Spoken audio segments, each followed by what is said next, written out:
This is Johnny with TigerBomb MMA, and tonight I'm going over UFC Vegas 85, Dolidze versus Imavov, giving you my thoughts and predictions on the whole card. Interesting card. I can't really tell if I'm just like really wanting some fights. Like I missed out on one, I missed out on LFA. Like I was just too damn busy. And I'm doing research on this card, and I'm like, is it a really good card, or am I just like desperate for MMA? I think it's a good card. That's what I'm leaning with, but there are some good matchups here, some pretty interesting, like 50-50 matchups, some of which I really don't give a shit about, but I'm going to get into these. Normally, I'd talk about like the previous event, which was the UFC Strickland versus the champ, God, White Drickus Duplessis. I didn't really want to go over that. It was kind of like a funky ass card. I went like five for however many fights there were, so I only got five right, which surprisingly was pretty good compared to a lot of other people, which I'm surprised with because funky little card. But I did get some money on Duplessis. I ended up losing like 3 units or something like that. But I'm gonna try to make this up on this card because I might bet Jamal Pogues for all people. Isn't that some crazy shit? But yeah, let's get started. First fight of the night, heavyweight bout. We've got Thomas the Train Petersen versus Jamal Stormtrooper Pogues. And I did my tape watch on both these guys. More so on Petersen. I didn't remember much about Petersen himself. He does look like Paul Walter Hauser. I think that's his name, Paul Walter Hauser. I usually call him Paul Wall because he's got a funky name. But the guy who is in like Cobra Kai kind of looks like him, which makes me automatically not want to bet Thomas Petersen because of that reason. But looking at him, to break him down very simply, and I might go into a lot of detail, but to break him down just very simply before I get into that detail, he's a wrestler and he's got a pretty good like arm trapping game from side mount, meaning like he can do a straight arm lock, more so Americana Kimura. Not a whole ton of massive power from what I gather about this guy. He might actually be a better suited like middleweight or even possibly a light heavyweight. He's got a good collegiate background. I think a junior college background, trained at like the University of Iowa, Central Iowa, I believe, like where Kobe went. So he's got a good wrestling pedigree. I just don't think he's got what it takes to be like a UFC level fighter, which is crazy because he's fighting Jamal Pogues, who, interestingly enough, I think he is. Please do not quote me when I say this, but I think he's a very good fighter. I think he's very skilled, black belt in jiu-jitsu. He can really do it all. He's a solid guy, but I think he might be just too damn lazy.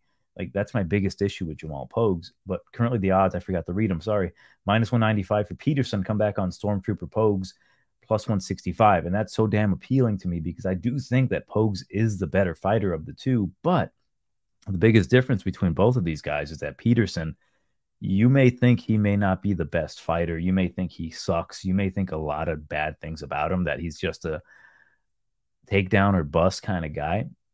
What I do know about Petersen is that even though he is limited in the aspect of MMA, he may not be the best striker. He may have some power to knock out some bums in the regional, but he won't quit on himself. And I think he might be the better 3 round fighter between the two, meaning that, say, Jamal Pogues might look really good early. He might be looking really good in every single round, but he might give up a takedown or he might give up control, which then causes him to lose the fight. That's my biggest worry with Jamal Pogues. But I've seen some of his pictures. He's looking in pretty good shape. I think his jab is good. I think his wrestling is good. His jiu-jitsu is really good. He's fought the better competition. I just think that he's going to be too big for Petersen. If Petersen cannot get the wrestling going, I do think that his cardio is going to suffer. I think Jamal Pogues, for a heavyweight, has some pretty good cardio himself. I know his last fight where he was, I believe he was the favorite over Mick Parkin. He ended up blowing that because he ate too many low kicks. Petersen's not really going to be throwing a whole ton of low kicks. He doesn't really have, oh my God, kind of heavyweight power. And I do think if Jamal Pogues ends up getting on top of him, say there is a scramble and Jamal Pogues just gets on top, that might be a wrap for Petersen. I just don't think he's UFC level for him to be nearly a 2-1 favorite because he beat Chandler Cole with a key lock and Americana. I think he bullies a lot of smaller heavyweights, like shorter heavyweights. He has fought, for example, he lost to Waldo Cortez Acosta, where he got some good takedowns on him. But again, Acosta himself barely clinging on to being UFC level, and he got knocked the fuck out against Acosta. But again, Pogues, man, he is such a flake that you can't really trust him. But by gum, if he's going to be nearly 2-1 as a dog, I will risk taking Pogues here. I will take him by a decision. The thing about Pogues, he doesn't have power in his punches. He just cannot let this slip through his fingers, man. I think if he leads with the jab, stays on the outside, mixes in takedowns of his own, or just keep it on the feet, man, I think he can beat Petersen up, batter him to the point where he either has to desperately shoot for takedowns and Pogues just either reverse get on top of him, or possibly by the grace of God, Jamal Pogues ends up knocking out a guy for once. You know, that'd be crazy. But he's going to have the reach advantage. He's going to have the height advantage. Jamal Pogues used to fight at 205, right? He fought really good competition. He lost to Alex Polizzi by a heel hook, man. I keep going back and watching that fight. I think it was an LFA champ fight. Believe so, yeah. Looked really good, and then he got fucking fat. But I think he's slimming down. He cannot slim down too much because if Petersen can get simple fucking takedowns on him, like single legs, I doubt it's going to happen that simply. But I'm going to take a shot on Jamal Pogues. I will be betting him. I think I have him on one of my stupid idiot parlays already. But I don't think Petersen is UFC level. I think if you feed him bums, he's going to beat bums. He's going to look great against bums. But if you give him top-level competition, right, I even think there's a good chance that Josh Parisian could give Thomas Petersen a tough fight. But again, biggest dynamic difference between two, Jamal Pogues gives me the, like, I'm a talented, lazy bastard opposed to, like, I'm an untalented, determined bastard for Petersen to train. So I'm going to go with Pogues by a decision here. Next bout. I'm really interested in this fight, and I have a lot to say about it because I think one guy is clearly more talented than the other and I think has a brighter future. But let's get started with the odds here. -175 for Markel Mederos. Come back on the Lone Wolf. Landon Quinones is +150. Now, both of these guys, very, very talented. Both almost mirror matches of themselves, just that like one has better, I would say, well, I don't want to spoil it, but one for sure does have better striking, better boxing. That would be Mederos, right? And that's why he is -175. I think he actually went down in price a bit. The thing about both these guys, as I mentioned, they're both very similar, right? Similar in age. They're both 27, 28. We've got similar records, 8-1 for Mederos, 7-2-1 for Quinones. God, they're both from really good gyms. We've got Factory X Muay Thai for Mederos, and we've got Kill Cliff for Quinones. And let me check my notes on this one, right? Because I wrote so damn much, man. I ultimately came to an interesting conclusion that I wonder if I'm right about. But what we saw from Mederos in the Contender Series, where he beat that guy, Isa Askarov, he looked really good. He looked amazing. He looked like he should be a 2-1 favorite over Landon Quinones, who we've seen a lot of bad from him. But what we saw from Mederos is that he had really good takedown defense. He kept it on the feet, pressured, switched stances through nasty low kicks. He really made the wrestler in Isa Askarov uncomfortable enough for him to shoot a sloppy takedown, which caught him square in the jaw with a knee from Mederos, knocked him out. He looked amazing, right? He looked like, oh shit, this guy's going to be a fucking problem in the UFC. But something just didn't sit right. Like, you know what I mean? Like something just didn't seem right. Like, is he that much of a favorite? Because I've seen Landon Quinones, I've taped the guy, and he doesn't seem like a guy that's going to get pushed over like that. He came into the UFC on short notice. He fought Nasrat Haqparast. Haqparast was nearly like 5-1 over Quinones. And at a certain point, it was dead even, right? Like -130, -130 is what the graphic said on the fight. What did Landon do? Landon fought him like a dog, right? He went after him. He threw kicks. He showed his toughness in that fight, right? And he did it on short notice. And I think he did it in Australia. So he not only took the fight on short notice, he flew all the way across the world to fight a guy who had a full camp. And his cardio held up well. You know, he did lose that fight handedly, but he showed a lot of like absolute raw toughness that I need to see. And I'm curious to see how he's going to look in the UFC after getting more than likely a bonus. And on top of that, having a full camp against a guy who, looked amazing. So my thoughts on it is that I do think Landon, he has very good cardio. I think both of them do. Landon strikes well, good low kicks, pushes a good pace, pressures very well. His boxing isn't as good as Mederos, but I think he's got some good qualities to him, that overall toughness. And what I wanted to say about Mederos, right? I suspect I suspect he might have a pretty bad chin. And why I thought that is because maybe I'm over analyzing shit. But when I'm taping this guy, like he's either beating the shit out of dudes that he clearly has a distinct advantage on the feet, meaning he is confident that he's not going to get touched or he's not going to get hurt. And he's not getting pressured because all the opponent wants to do is wrestle him. And his takedown defense is very good. Definitely very good. Not to say that he can't give up takedowns. It's just that when he knows the opponent only has the wrestling, he's going to be able to stuff. He can also grapple himself. So they're both very, very similar in like traits. But my biggest issue with Mederos as to why I don't like him at these odds is that I think that if you pressure him and you actually stand up against him, meaning you take some of his shots and you keep going forward, he might crack. Like he does things sometimes where he feels threatened and he goes to the clinch. Like, dude, he fought a guy. Who did he fight? I think it was Michael Murphy. Michael Murphy, this is when I first suspected something. Michael was not a better striker than Mederos, but Michael was eating his shots and he kept bum rushing him. And he hit him a few times, and you saw that Mederos didn't like it. Like he didn't like it, and not in the sense of like, oh, this isn't good because, I'm losing the fight. It was like, oh my God, if he hits me again, I might die type of like shooting for takedowns. And, he ended up winning the fight by unanimous decision by grapple fucking, but I didn't like that. I was like, there's something off here. So I went back and I'm like, there's got to be a reason, right? Maybe he's getting knocked out by Yusuf Zalal in the training room. And I check his amateur record, and there it was. He got knocked out. I went back and watched the fight. I forgot who he fought. Some guy in like a local scene. Funny enough, a scene that I judge. And he got hit. He got pressured. He didn't like it. He ended up getting knocked out. It was more of like an amateur stoppage, which is if you're in an amateur bout and you get hit enough for the ref to be like, I think I can stop it here, it would be considered a bad stoppage elsewhere. But for amateurs, they're trying to protect your career.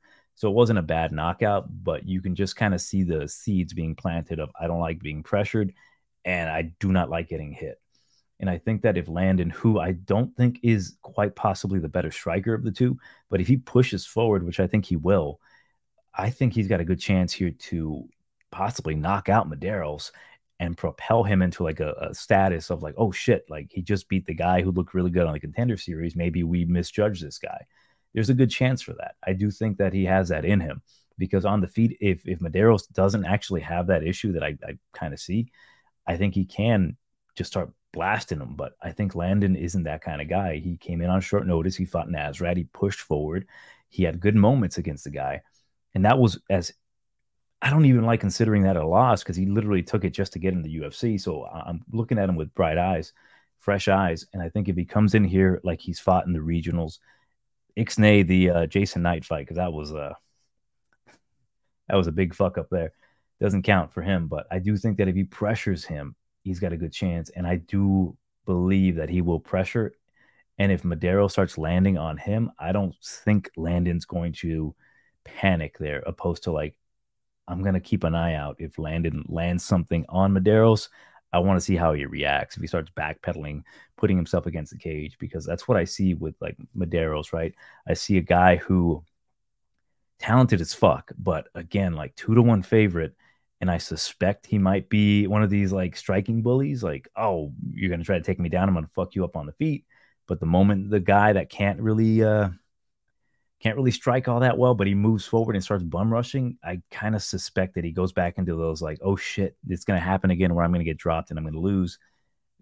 I just don't like the way he reacts to getting punched sometimes, essentially, is what I'm getting at. So I'm going to go with Landon Quinones to have a really rough fight, but I do think that eventually he will pressure and he might crack Mederos with something that is going to just completely shift the tide to Landon Quinones, where he might get a second round knockout or maybe even a third round knockout. But yeah, I I like this fight a lot. I like that they are so evenly matched in many ways. I think Landon's a better kickboxer, and Mederos is just a better like striker himself. I don't know if that makes any sense, right? I think because Quinones lands to the body a little bit more with his kicks, and Mederos is primarily like he's a boxer, but he throws low kicks kind of thing. So I'm very intrigued at this matchup. Damn, I'm really excited for next week, for real. Let's move on. We've got Dolidze Stoliarenko versus Luana Carolina minus 120 for Stoliarenko. Come back on Carolina plus 100. I'm not going to spend too much time talking about this one, but narrative is Dolidze is round one or bust, sub or bust.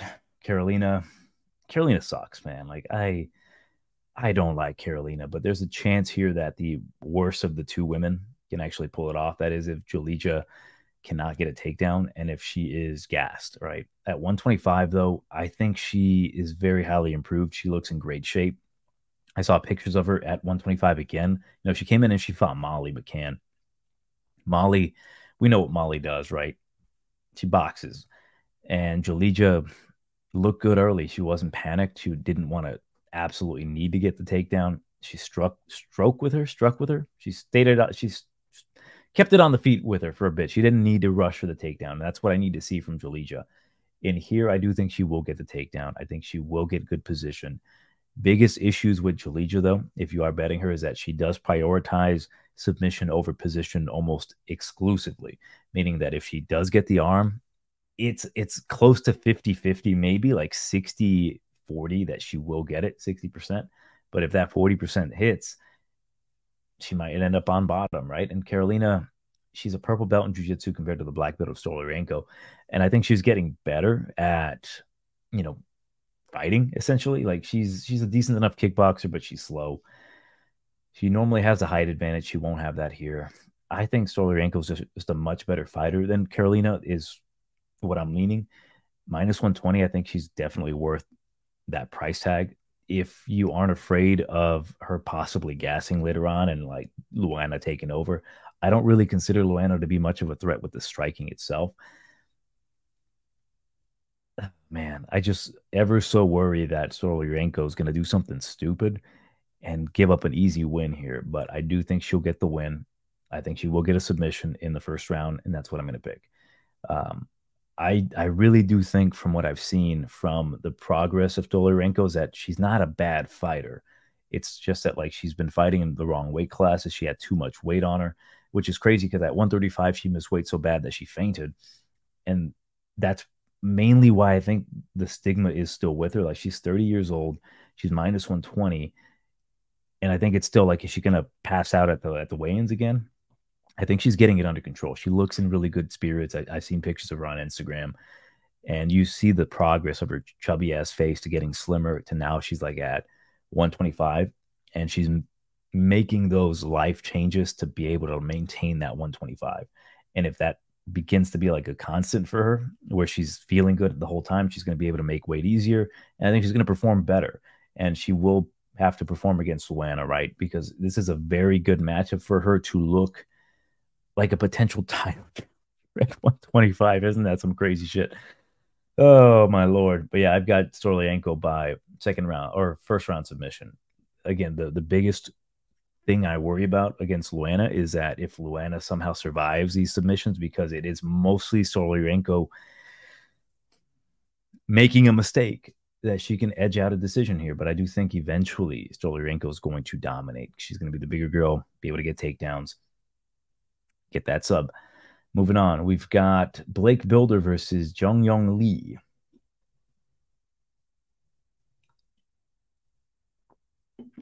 All right, Blake El Animal Bilder versus the Korean Tiger. And you would think he's a Korean Tiger, right? Like, I got to go with him. I'm not a big fan of Jung Yong Lee. I truly suspect there's some fraudulence there. I've known there's some fraudulence with Blake Bilder. Didn't stop me from losing money betting on him in his last fight, though. But he's 8-1 compared to 10-1. We've got the slight favorite, the Korean Tiger, minus 130. Come back on Blake Bilder is plus 110. Now, path to victory for each man. You know, Blake Bilder, I don't like going back and rewatching his old tape because it really discourages me in picking him because he gets dropped in a shit ton of his early fights, but he comes back and he wins by like vicious knockout or submission.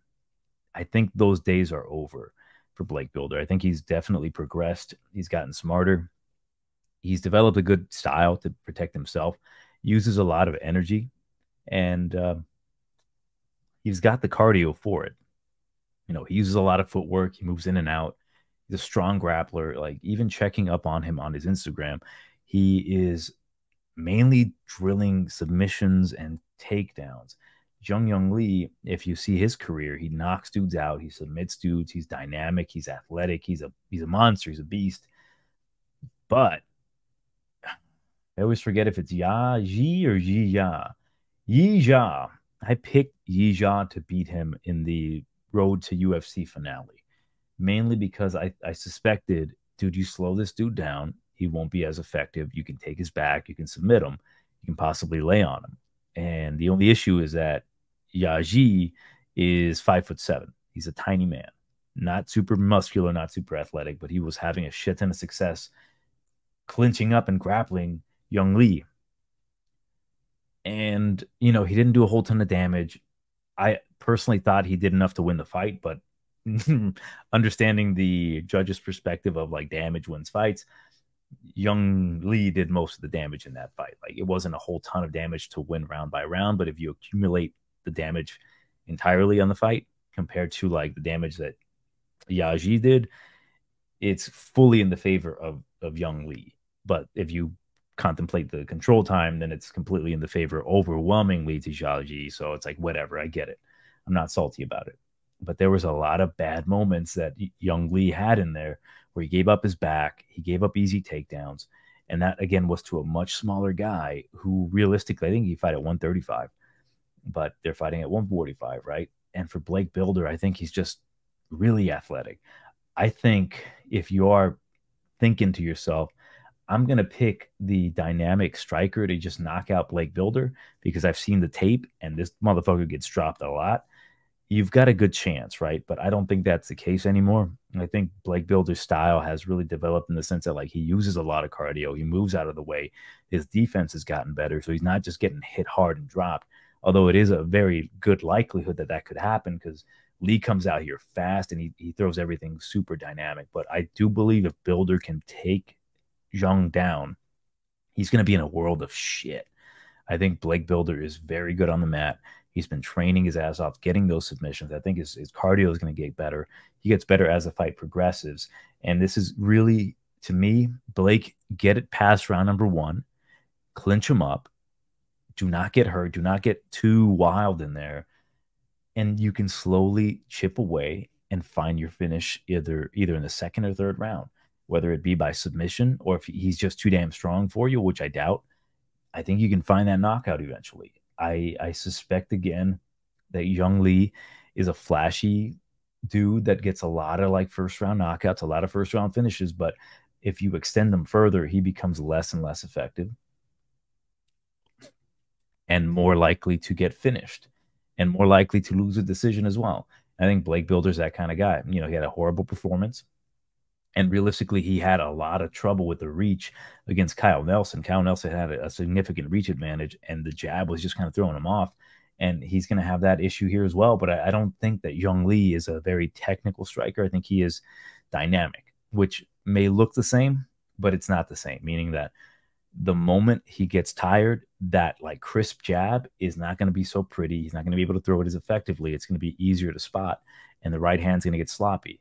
So that's what I suspect here. As for Blake, I think his boxing is just the cleaner of the two. I think he can extend his combinations. And again, he has the ability to get it to the ground. I doubt Zhang Li's going to want to get it there. He hasn't fought in, what, 10 months, which is, it feels longer than that, which is weird. I'm going to go with Blake Bilder to actually get a submission. He's been, again, basically shining it up on a silver platter for me, saying he's going to go for a submission here. He's going to go for wrestling. I'm going to say in round number 2. Realistically, it can happen in 2 or 3. Shit, it could even happen in round number 1, depending on how fraudulent Young Lee is. if I'm being honest with you, though, like I wouldn't mind having the Korean Tiger actually prove me wrong and be a legitimate fighter and not a fraud. Like I even go back and watch his record, man. I'm like, he's beaten one 0-0 guys, 0-1 guys, 0-6 guys, lost to a 3-1 dude, beat a 19-9 guy. It's just like he's progressively getting a little bit better, but how good is he? Is he UFC level caliber? Potentially. There's a big question mark there. And at this point, I rather trust a guy who I know has been battle tested, like he has fought a tough fight, came back, pushed forward, and then ended up winning the fight. I get a lot of Jubilee vibes from Young Lee, essentially, which is funny because they came from the same road to UFC. That's my biggest worry. So I'm going to go with Blake Bilder here. Again, I know if he gets touched hard by by Lee, it might be wrap, right? But if he doesn't, if he does what I think he's going to do, I think he's got a very good shot at plus money. I'll take my chances with Blake Bilder, submission round number 2.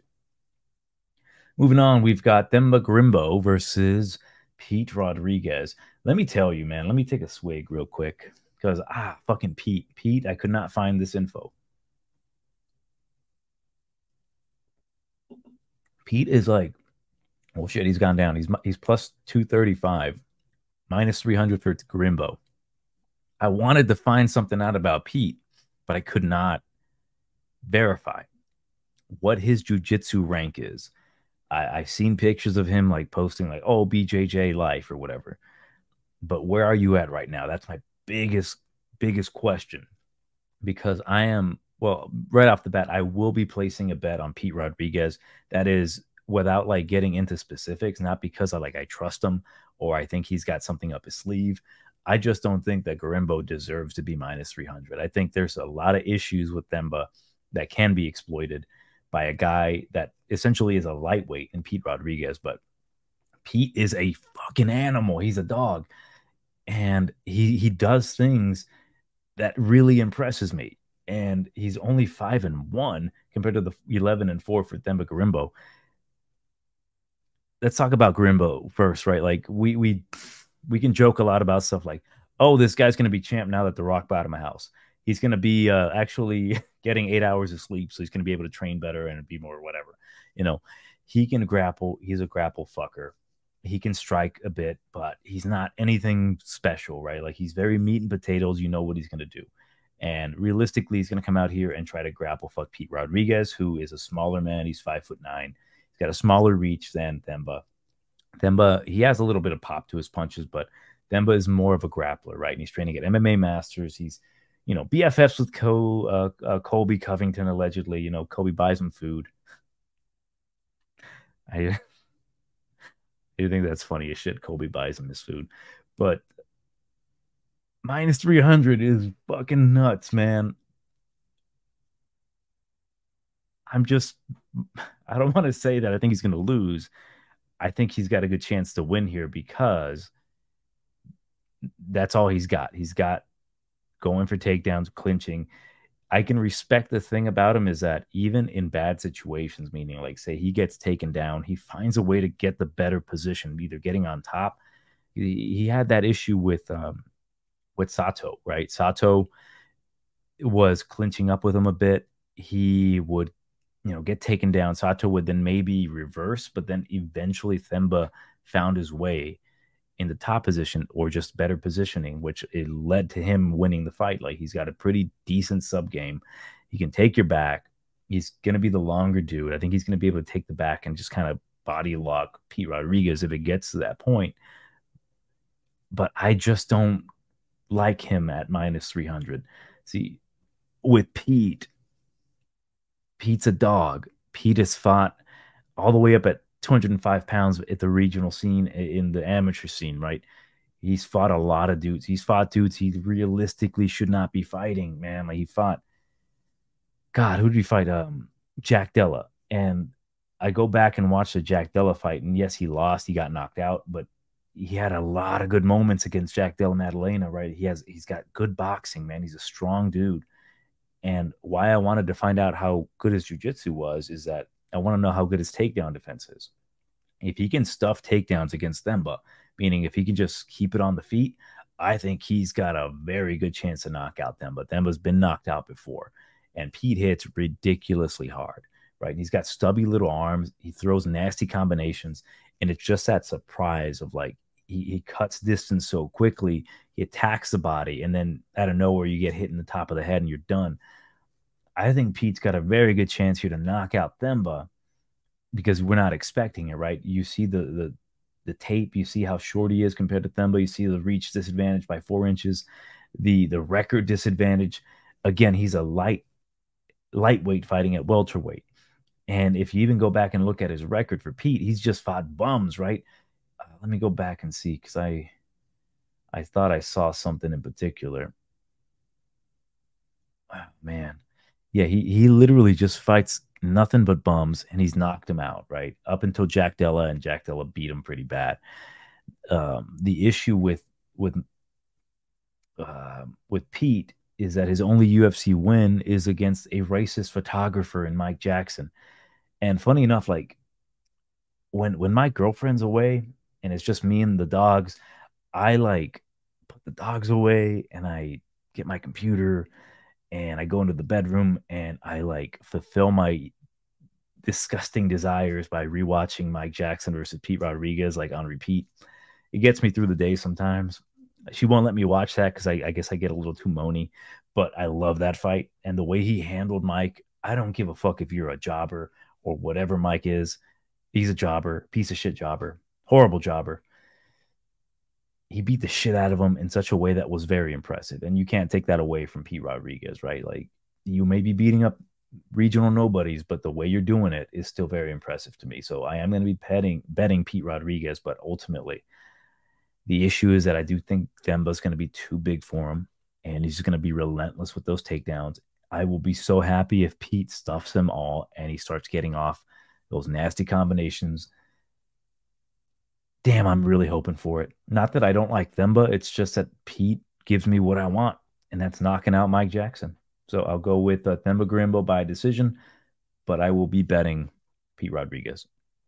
Next bout, Charles Johnson versus Azamat Maksum. Um,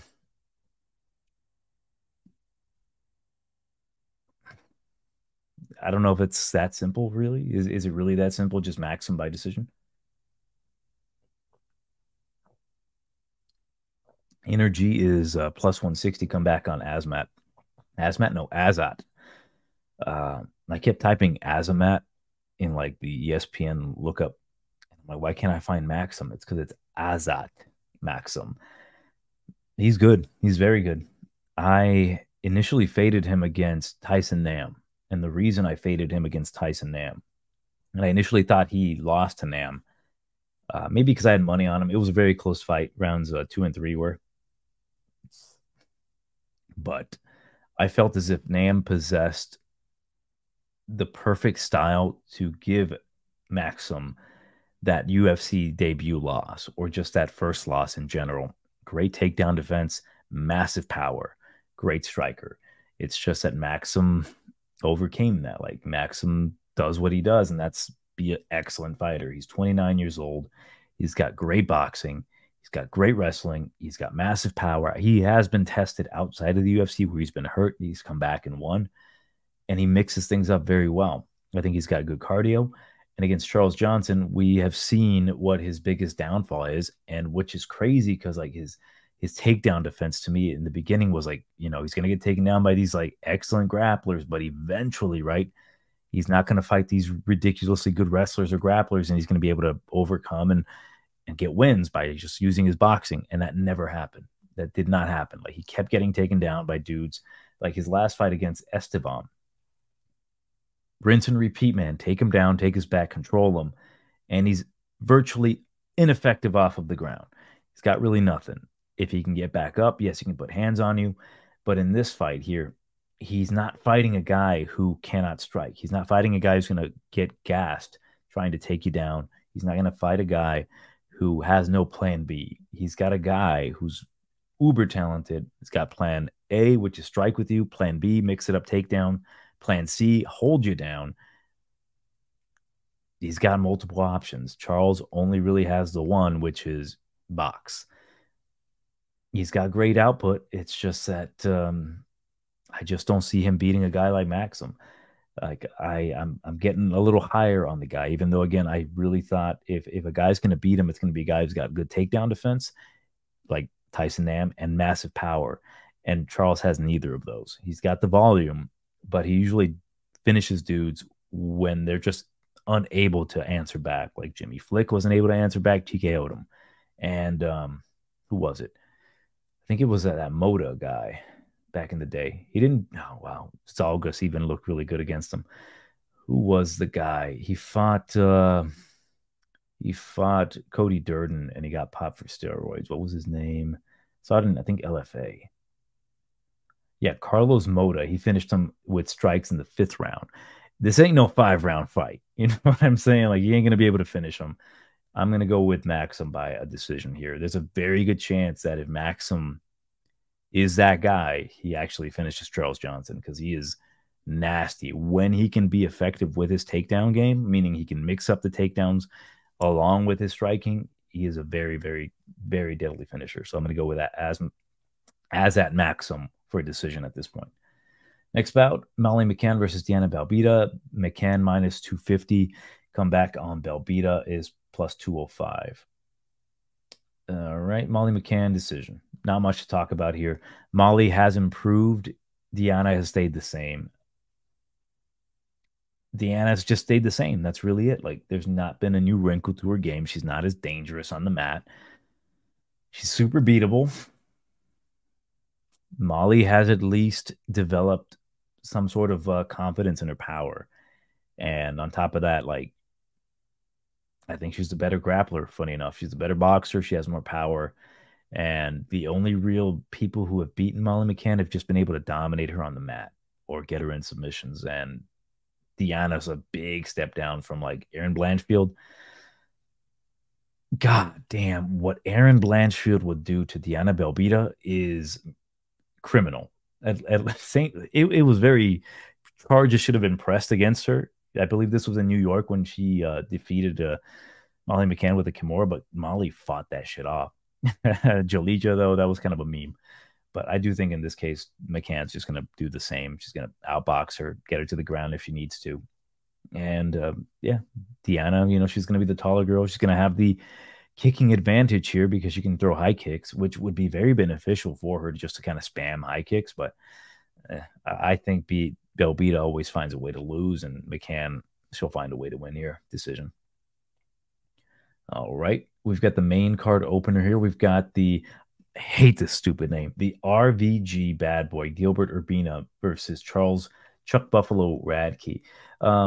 Chuck Buffalo goes by a different name, but we don't want to get in trouble. But we've got minus 165 for Urbina. Last I checked, though, he's like minus 200 now. Radtke plus 140. This is an interesting bout where I did too much research on this because I wanted to be 100% sure if Urbina is the guy to bet because he is 6'3" at welterweight, and he's fighting Charles Radtke, who's 5'9" at welterweight. And the interesting thing about these guys is that we've got a lightweight in Charles Radtke meeting a middleweight in Gilbert Urbina, but they're fighting at welterweight because that's essentially it. Charles Radtke at lightweight, not very good. He's got all of his losses at lightweight. He's been finished at lightweight. He just doesn't have the gas for it. I do think he is much better at welterweight, but I don't think he is the guy. He ain't the shit at welterweight. He can find ways to beat dudes, but he is very beatable. He has a nasty, nasty left hook, which he has named the fat killer because it knocks motherfuckers out cold. I don't understand it. I've seen fights where he lands his left hook. It doesn't look hard, doesn't look fast, but it just touches dudes and they go out cold. I'm like, damn, that thing is a real bad fucking move.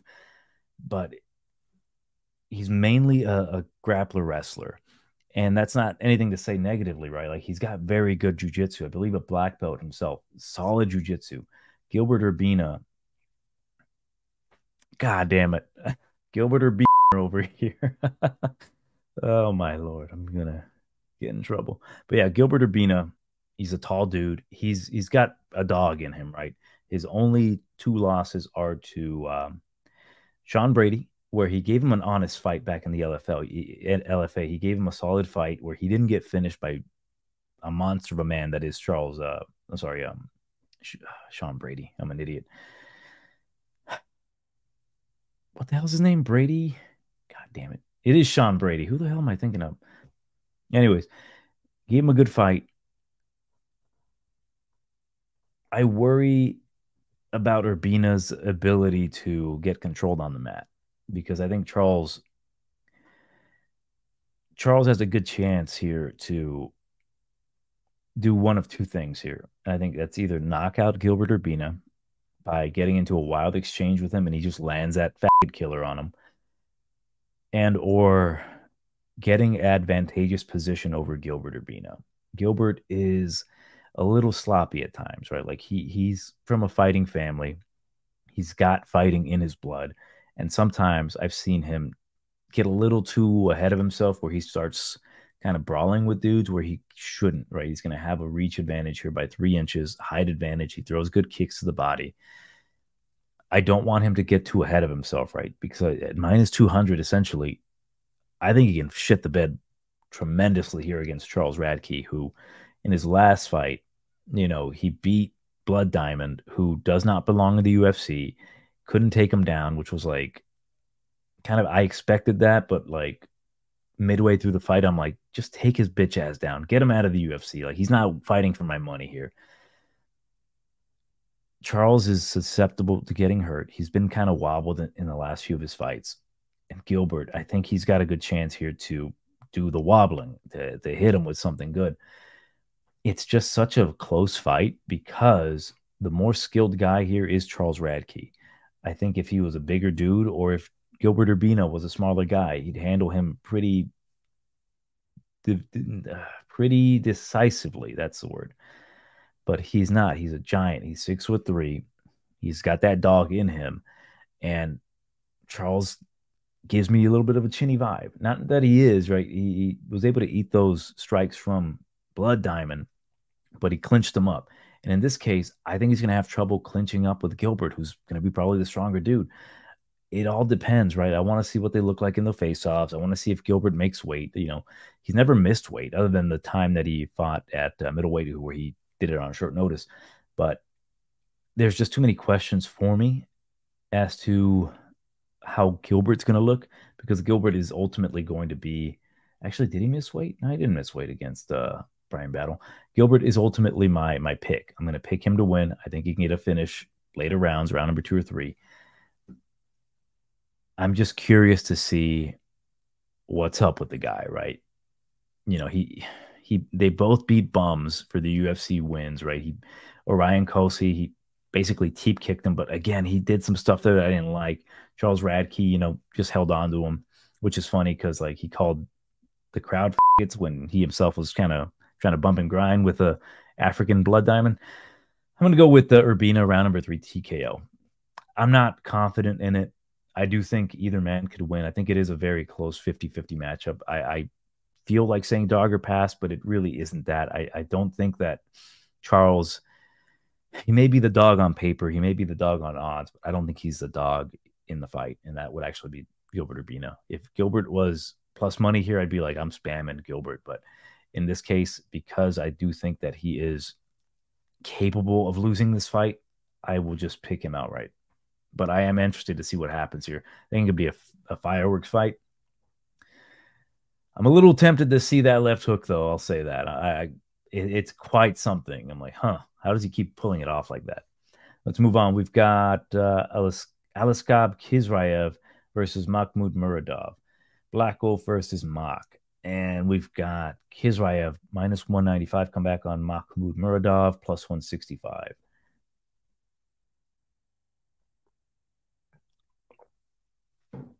So Muradov, we know what he's all about. He's got great boxing, good striking. He's improved his grappling and takedown defense.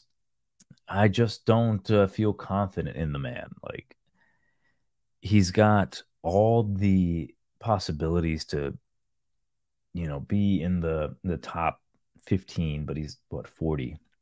And he's fighting a guy who, honestly, had he fought Khizriev after his last performance, he'd be a significant dog in the fight. Significant dog. And his last win was against Brian Barberena, where he couldn't finish the man, which makes me like curious. Like, was Muradov kind of a hype job?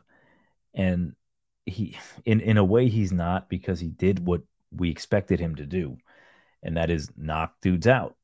And then he ran into GM3, and GM3 memed on his ass. Like, I still, to this day, I remember driving home from San Diego, and I'm like, fuck, some of my bets haven't been panning out. Let me put some good money on Muradov. He's gonna win this. And then he cucks bad.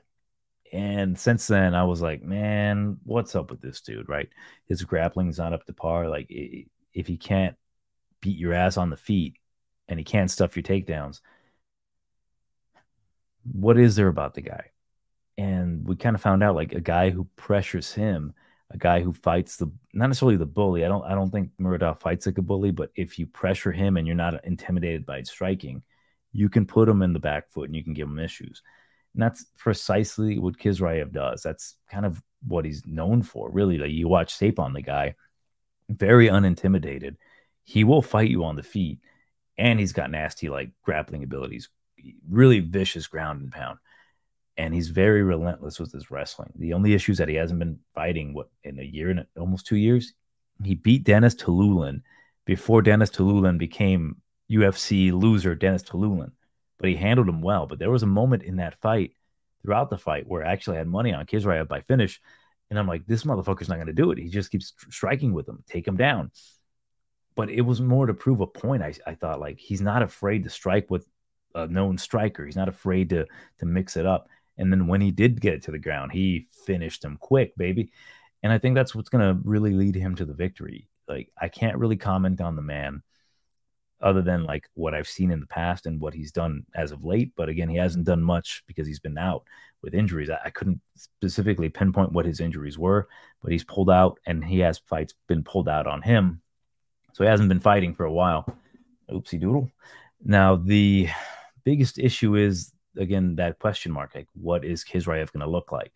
If he fights anything like what I would expect him to fight, like he hasn't lost a step at all in those, 2 years, I think he's going to handle Muradov not easily. I think Muradov's going to have his moments, but I think Khizriev will eventually lead the dance, essentially, in the fight, where he will, strike with him, not be afraid to strike with him, get takedowns, control him a bit, ground and pound.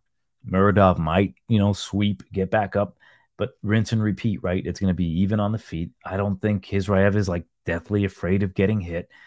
He just has that in him. Like, fuck it, I'll strike with you, and when the time is right, I will fucking slam you on the mat. He's got the good wrestling, though. Like, he's got little intricacies when it comes to his takedowns that, like, are things that Muradov is not going to be prepared for. And that's the reason I'm going to go with Khizriev by a decision, make it 15-0. Muradov, if he can definitely pull off an upset here, but he's going to have to put on a great performance where he is just putting the smackdown on Khizriev. He's going to have to let the hands go. But I don't think that's going to happen because of that threat of the takedown. He's not going to be able to, like, let the combinations go because he's going to have his hands low, anticipating that takedown. And that's what's going to be more effective for Khizriev, because when Muradov's hands are down, thinking there's going to be a fucking takedown or a double leg, bam, he comes up with an overhand right. So again, Khizriev has a lot already in his favor, meaning just the threat of a possibility of a takedown. Hence, decision for Khizriev. Like, I'd like it if he came back and he got a finish over Muradov, because, you think because he looked good against Caio Borralho, he's going to look good against Khizriev. Completely different matchup. Caio's a little light on the grappling. I don't want to get too into it, but I think when it comes to the grappling and the flowiness, Caio's a little easier to buck off than a guy like Khizriev, who's going to be on top of you, not looking for submissions, but, like, smashing your fucking head in, because he's not afraid of having to get you back to the mat. He'll take the risk of smashing you, opposed to, like, trying to regain position. So I'm going to go with Khizriev for that reason. All right, Viviana Araujo versus Natalia Silva. Silva is minus 290. Automatically, I'm a little weary about that. And Vivi plus 235.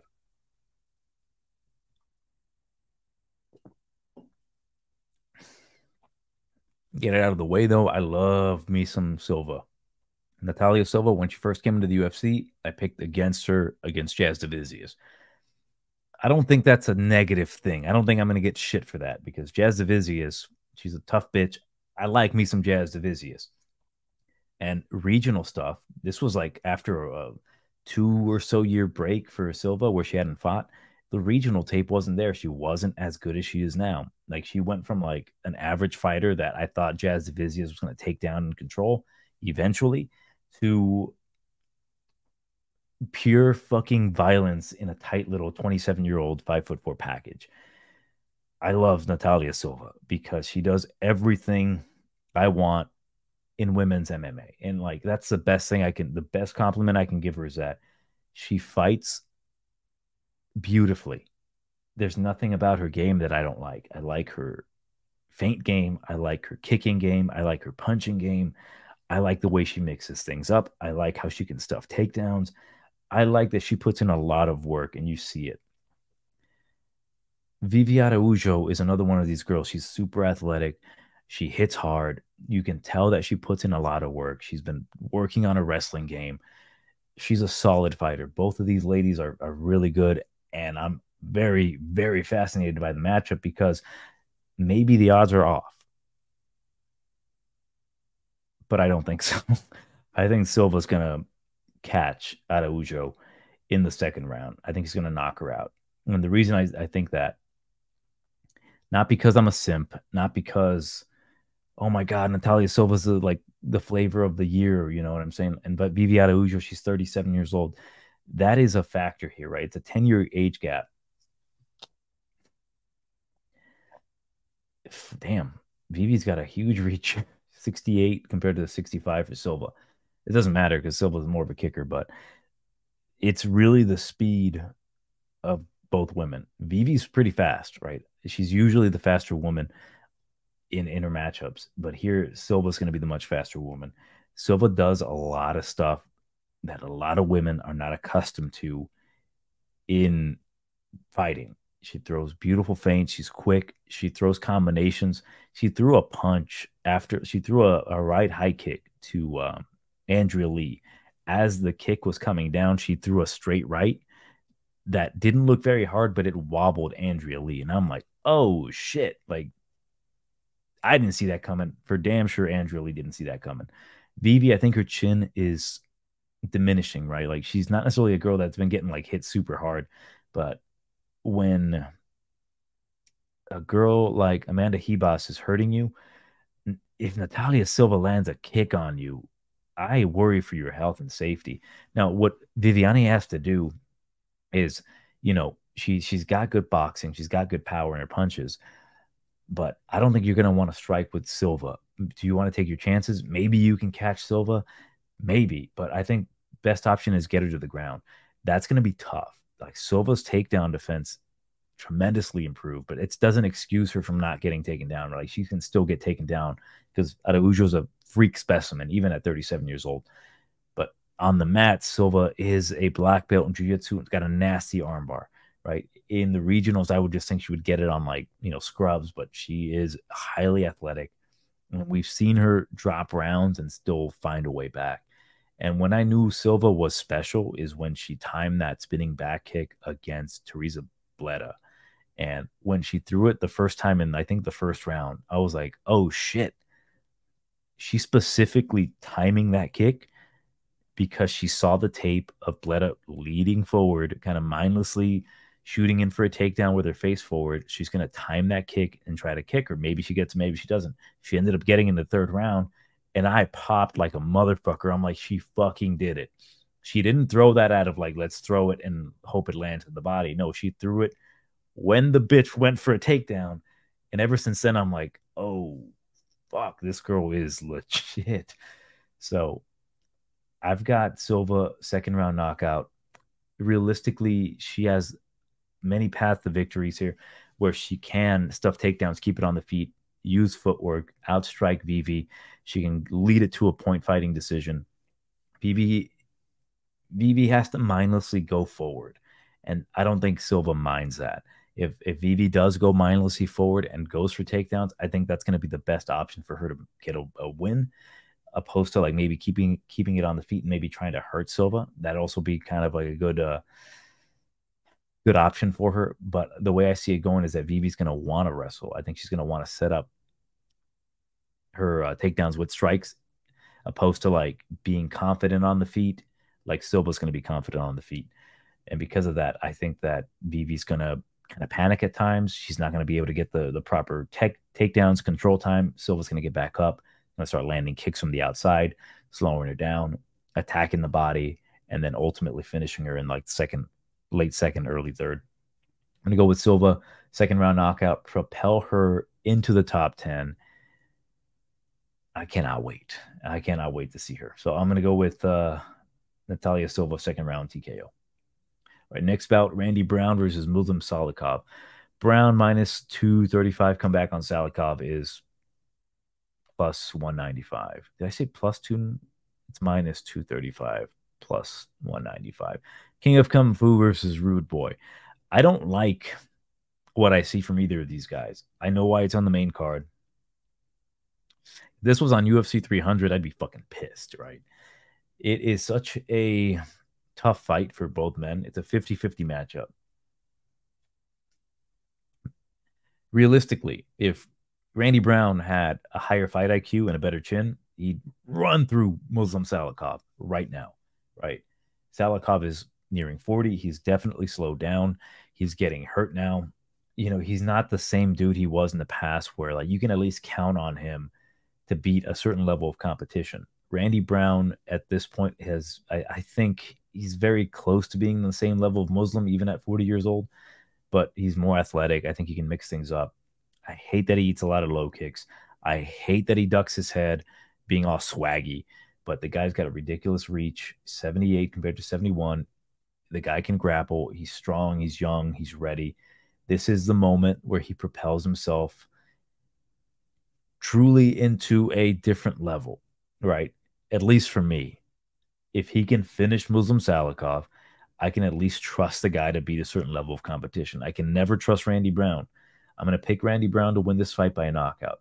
And the reason, again, I don't trust him is that there's many ways to beat him, and that's by pushing forward, timing him, hurting him, and finishing him. Like you can definitely hurt Randy Brown, and Muslim's the kind of guy to do so.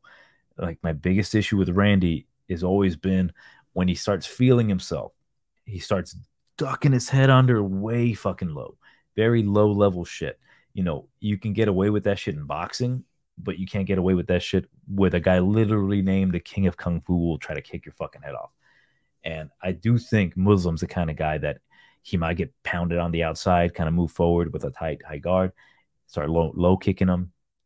Shit, I can just imagine Salikhov low kicking him like twice hard, and Randy's just like, oh fuck my Bambi legs. But if that doesn't happen, I can still see Muslim timing a right high kick if Randy starts dipping. If Randy fights with exquisite fight IQ, I think he runs through Muslim Salikhov, because I can't trust Randy Brown to fight with high fight IQ. I'm going to still pick him to win, like a second or third round TKO. I'll go second round. Actually, fuck it. I'm going to go first round, because if he does fight smart, he can finish him in the first round. Just let the hands go early. Do not be intimidated by Muslim Salikhov. I think you can catch him. I think you can finish him. But if that doesn't happen, if Randy starts playing around out there, I think Muslim has the chance to catch him. I think he can definitely counter something. He can spin. You know, Muslim is slowed down. It's very evident. He's not the same fighter. He's not as quick. But he's still a fighter, man. He's still got it in him to teach this young kid a lesson. But again, man, he's gonna have to go through those 8 inches of reach. And again, I fucking hate this fight, man. I hate it. Not in the entertainment fight, but in entertainment value, but more so like breaking it down, because you see some good stuff from Randy Brown often, He's beaten some good guys, some heavy punchers. But dear God, there's times where I'm like, what the fuck are you doing, Randy? But I do think he's getting over that. I think he's fighting a little bit smarter. In this fight, don't duck your fucking head. Get the win. Going Randy Brown, first round knockout. Next bout, we've got co-main event, motherfucking Money Moicano versus Drew. Man, I can't think of anything like a nickname that indicates that he's a raging racist. Man, Drew the raging racist Dober. The alliteration's not there. Drew the oh wait, he's a Doberman, right? His nickname's not there. Wait a minute. They used Dobermans during the civil rights era, so I guess it all works out, right? Anyways, Money Moicano minus 140 comeback on Drew Dober plus 120. I love this co-main event. This could have been the main event. I'd be fine with it. Money Moicano's been away. He's been injured. Damn, he's fought a year and 2 months ago compared to Drew Dober, who fought Ricky Glenn 3 months ago. Now, we know what this is grappler versus striker, but it is truly a mixed martial artist versus a kickboxer. Is what I really label this fight as.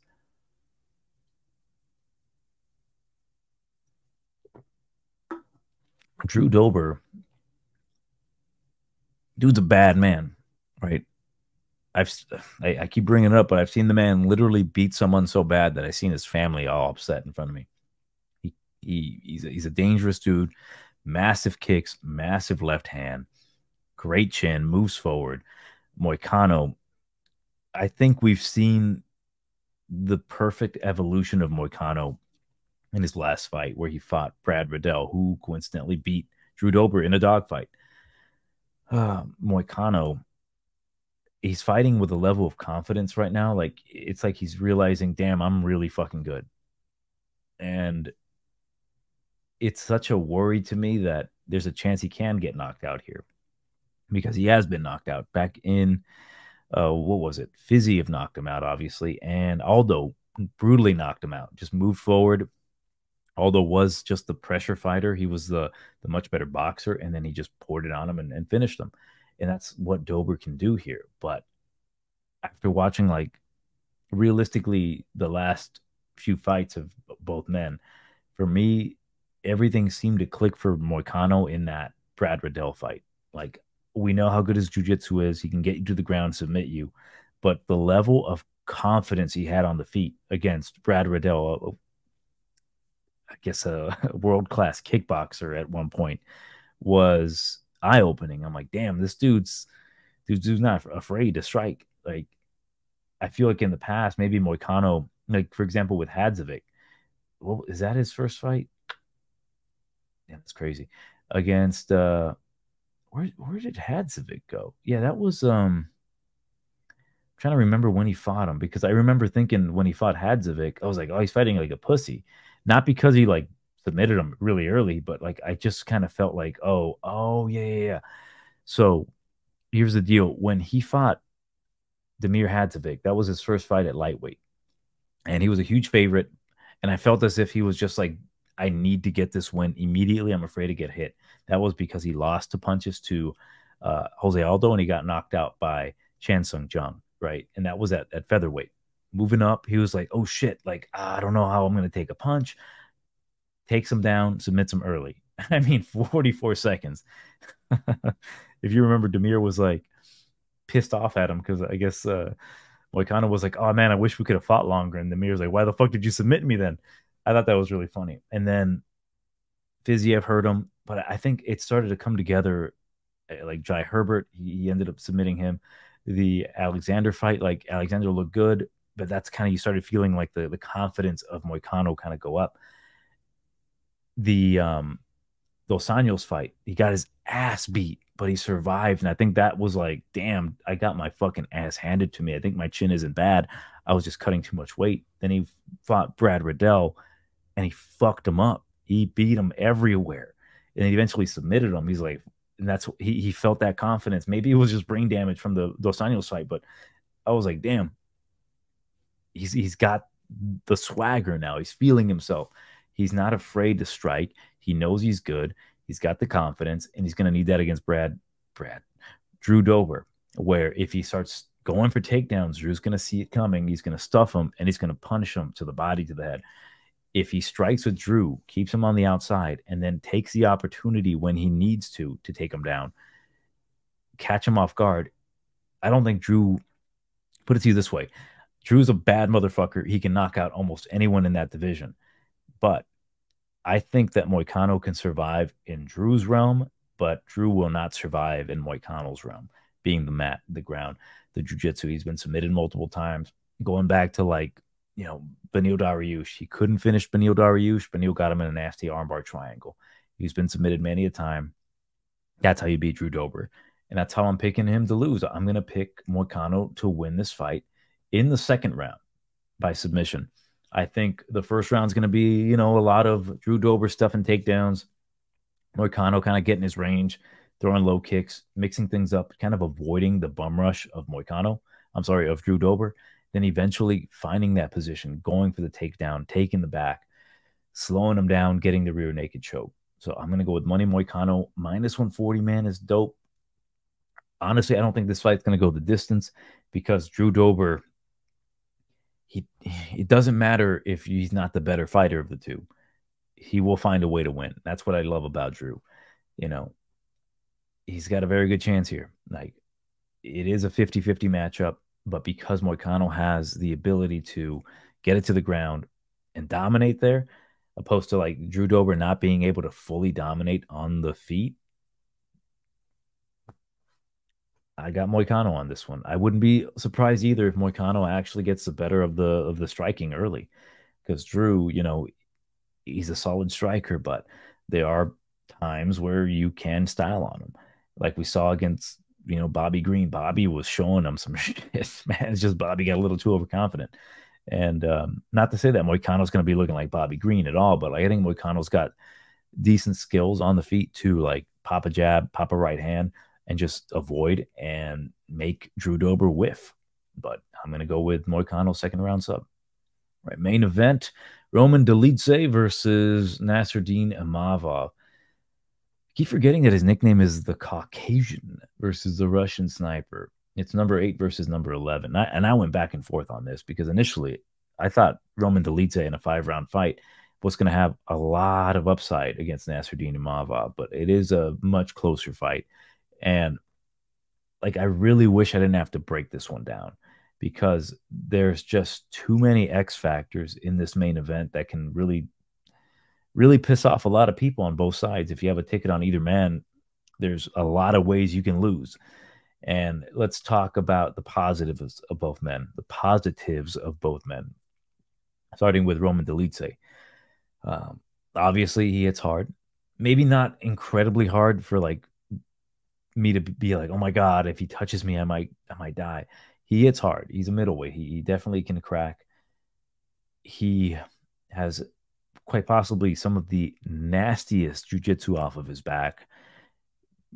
Shit, mostly due to just his confidence on the mat, right? Going for some nasty sweeps. The way he took Hermansson's back with that calf slicer and then eventually got to back mount and just pounded him out was like, holy shit, this guy is the real deal. The guy's confidence really is his biggest weapon, right? He doesn't seem to be deterred, which is something as a fighter you don't often see. And the reason I bring up that confidence, the willingness to go forward, even though you're getting hit, even though you're like in a fight, is because like I just did some regional judging and I did a couple amateur bouts, and there is the look on this guy's face who he's a wrestler. I'm not going to name names because I don't remember him, but he was a wrestler. And you can just tell that he just wanted the takedown because that's all he knew how to do. Not like he didn't know how to punch or know how to throw a punch, but instinct is get the takedown. And because I've more than likely dominated dudes on the mat like that before, once I get that, I'm in my happy zone. He couldn't get the takedown. And then he froze. He was just standing there. And it was like literally his coaches are right next to me as I'm judging. They're telling him, you can throw too. You can throw too. Don't stand there. Throw punches. and the opponent is just landing on him, like popping him, and then all you see is like this glassed over look, not like he's hurt, but like he's got nothing else, and any second he's going to shoot for the takedown. And his coaches are like, throw punches, throw punches. Let's call him Brady. Throw punches, Brady. Brady's not throwing punches. He's shooting for takedowns. He gets hit with a knee. He gets the leg, gets stuffed, and it's back to being on the feet, not knowing what to do.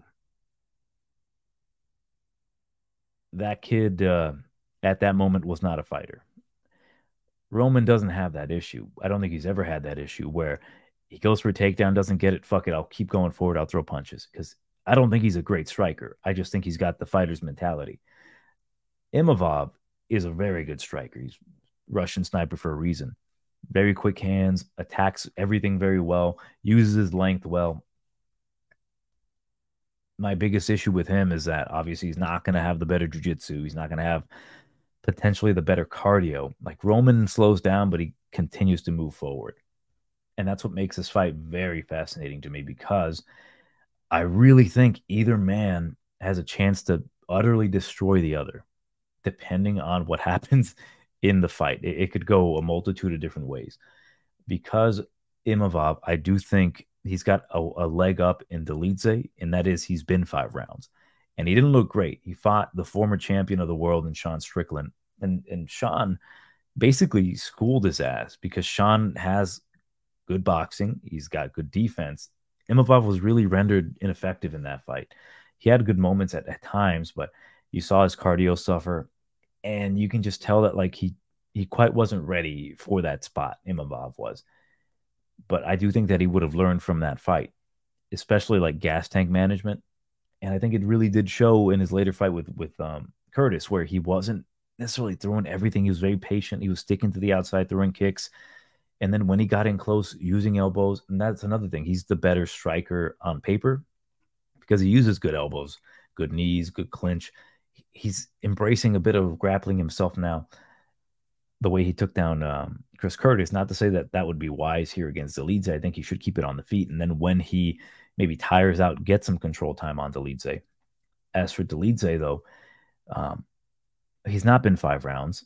He does tend to get a lot of memey ass knockouts. And I wondered to myself, like, is Dolidze really the guy? He's 12-2, but is he the guy, right? Like, I know he's the guy to, steal my girlfriend from me and get her pregnant, but is he the guy to, fight for the title? Is he the guy that's going to give the top 10, the top 5 a tough time? And I'm not certain because if you go back, he came into the UFC, he beat the bummiest of bums in Khizriev Ibrahimov. That fucking guy, man. That guy's Actually, let me see how well he's been doing. How well has Khizriev Ibrahimov done? Oh, look at it. Jesus. He's actually got a pretty good win streak going. He's been doing some boxing. Good for him. But yeah, that guy sucked. And then he fought a guy named John Allen. And this was years ago, right? 2020. Trevin Giles, when he first moved down to middleweight, got decision by him. And then he beat Leonardo Sarapoli by literally humping him across the cage. Kyle Dawkins, he got a meme knockout over him. And not to discredit that, like he broke his face. He broke Kyle Dawkins in a way that like he'll never ever be the same. And then he beat Phil Haas. The way he beat Phil Haas was utterly impressive. Destroyed his knee, took mercy upon him. But the ref was like, no. I want you to give him permanent brain damage. I've got a good thing going here with Phil Haas. I'm going to bet against Phil Haas in the first round every time. And unfortunately, Roman complied and he broke Phil Haas. Jack Hermanson. I do think the Jack Hermanson finish was what really gave a lot of people this weird aura around Roman Dolidze. On top of that, his cucking ability. But yeah, against Jack, he was losing that fight up until that moment. He had a good sweep off of his back, but like you kick him from the outside, you just outvalue him because even though Roman does have that power, Roman is confident in himself. He does kind of plod forward. I think he's very easily outpointed. If you kick him, you just delay him, you avoid him. which was what Jack was doing. But what Jack made a huge mistake was not overestimating his grappling ability, because that shit was disgusting. That sweep into the calf slicer, into the back take, into the I'm fucked because I can't do anything. Jack kind of learned a lesson there. But if you look at that meme ass knockout after meme ass knockout after meme ass knockout, it kind of gives you to me anyways, like maybe a false interpretation of Roman Dolidze. And I think that's what I'm kind of feeling here. Not to say that he's not a good fighter or that he's a bad fighter. It's just that, like, I think I'm overestimating his skills, perhaps, because against Marvin Vettori, Marvin just outpointed his ass in 3 rounds. He slowed down. He won the first round, but I do think Marvin beat him the last two. And that was by throwing leg kicks and just being a little bit faster than him. Nasruddin's going to be throwing leg kicks and it's going to be a lot faster than him. I am leaning now in the favor of Imavov, but as I mentioned earlier, there's a multitude of different ways these fights can go. I think there's a good chance that Imavov can put on a beating on Dolidze to the point that they will stop the fight. Not that Roman's going to get knocked out, but like his eye might swell or he'll take too much damage. Dolidze is going to be like, I'm good to go, but the doctor might call it off, because I think Imavov, he's good up into the point where he can just like pinpoint him from the outside, maybe target the knee with the oblique kick, target the belly, slow him down, and then cruise, right? Because if Imavov doesn't have to extend too much gas, I do think he's going to be able to go 5 rounds to win a decision or just kind of batter Roman. But if Roman, say he doesn't let that happen, Roman just moves forward and plods, I still think that Imavov is going to get the better of those exchanges in the first, say, 2 to 3 rounds. Then it will be Dolidze to see if he can maybe push a pace, get the grappling going, and get Imavov down to work his jiu-jitsu. He's solid. Like, he's got nasty leg locks, but I really don't think Imavov's going to play like that. He's going to keep it on the feet because he will be the faster guy. He's going to have the sharper striking. He's going to be able to keep it at distance because that's where he wants it. And realistically, I do think Roman can be a bit of a punching bag, not a punching bag in the sense that like he's not dangerous. Like, he will come after you. It's a heavy ass punching bag, right? You might get hurt against this punching bag, but I think Imavov might treat him that way. But again, like, I don't know how good Imavov's cardio is going to be in 5 rounds. If it does become a fight where, say, he does throw so many fucking strikes against Dolidze and Dolidze doesn't stop, because even if he's tired, I do think he'll keep going forward. Will Roman be able to get him in something like a nasty submission? Because regardless, I do think that if an exhausted Roman Dolidze gets a possibility to get a heel hook, an E-bar, whatever, he's going to probably get it, or at least do some damage, man. It's a fun fight. It's a really good fight. And for Imavov to be minus 150, I get it, but I'm not confident in him that much to like lay chalk on him. And I'm not confident enough to even say that Roman's going to win. Because even Roman, like, I don't fully trust him to go for takedowns himself. I think he's too confident sometimes in his striking that he might think, if I go after Imavov and I crack him, he's going to go down. And what if that does happen? And what if he doesn't go down? And then Imavov just kind of pokes at him and prods at him. I'm going to go with Imavov here. I'm going to go bold, and I'm going to say round number 3 TKO. The reason is I do think that Imavov is going to target the leg kicks, the oblique kicks on Dolidze. I think he's going to target the body to slow him down. I think he's going to stay on the outside, minimize his use of energy when in close. I think because Roman throws a lot of hooks, doesn't really throw a lot of things clean and pretty. Imavov is going to dink him right down the middle, very straight, and up close throw elbows. And that's what kind of leads me to think eventual TKO via cut or some bullshit like that. If Roman does what Roman does and gets a nasty meme knockout over Imavov, who I don't believe has ever been knocked out before, has even been submitted. Let's take a gander here. He's been guillotined, so there's a chance, right?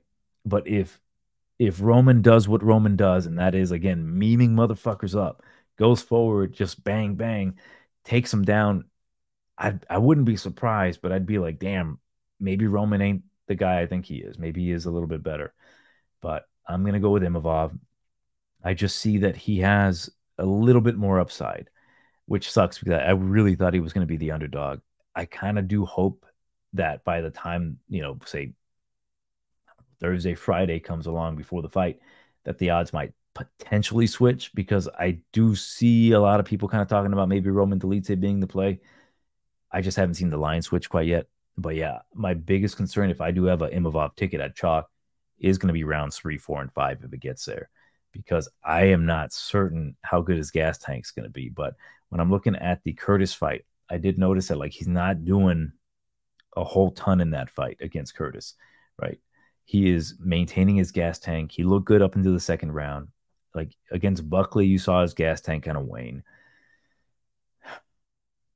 But I do think against Buckley in exact, he really wanted to finish, so he kind of went a little all out because he wanted to do it for the French fans. I think here, because it's such an important fight, I think the lead is going to get on his bike, kick from the outside, and he's going to do to Roman what really happens to Roman quite often. He gets outpointed on the feet. He gets outpointed on the outside by the quicker dude. So I'm going to go with Imavov, third round TKO. Again, I think the TKO isn't going to come by like massive strikes. I think it's going to be like maybe a doctor stoppage. But yeah, let me know what you think about these predictions. Like this main event has got me intrigued to like the umph degree because I do think that Roman is the kind of guy that he's got that in him to do some stupid ass shit. Meaning Imavov whips his ass, bloodies him up. Dolidze's like barely seeing, and then come round number 5, Imavov finally slows down, and the Dolidze just gets like goes a bit, gets the cage going for like a blast double, and then he ducks under for like a heel hook and he gets it, and it's like, oh my god, he broke his knee. The dude is an interesting cat. Like he's just got that X factor in him. But yeah, I'm intrigued by this overall. Let me know what you think in the comments. Like, share, whatever. Johnny TigerBomb. See you next week.